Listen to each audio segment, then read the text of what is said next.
అంటే నిజానికి లక్ష్మీదేవి ఉండాలంటే మనం చక్కదిద్దుకుంటే మనమే ఆవిడ తప్పకుండా వస్తుంది. సుమాని భీష్మాచార్యుల వారి యొక్క ఉవాచ.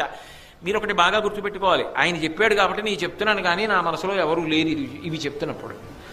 కాబట్టి అన్యమందిరగామిని, ఎప్పుడు ఇంటికి తాళం వేసి ఎక్కడికో వెళ్ళిపోవాలి, తన ఇంట్లో తాను ఉందామని అనుకోకపోవడం. ఇంకా అంతకన్నా నీ వ్యాఖ్యానం చేయాలి. అధిక నిద్ర అయిన మానిని, ఎప్పుడూ నిద్రే, ఎప్పుడూ పడుకోవడమే. ఇంకా నాకు దానికి వ్యాఖ్యానాలు వద్దు, కాబట్టి దొరకదు, నేను వదిలిపెట్టేస్తాను, అలాంటి చోట ఉండను అంది లక్ష్మీదేవి. అర్జనీ తటాక తరుషండ పుష్పవాటముల నిలుతూ, బాగా తామర పూలు విరిసినటువంటి కోనేరు ఉందనుకోండి, అక్కడ నేను ఉంటాను. పువ్వులు పూసిన చెట్లుంటే అందులో నేనున్నాను. నేను నా ప్రవచన ప్రారంభంలోనే మీకు లక్ష్మి అంటే ఎలా ఉంటుందో చెప్పాగా, ఆకుపచ్చని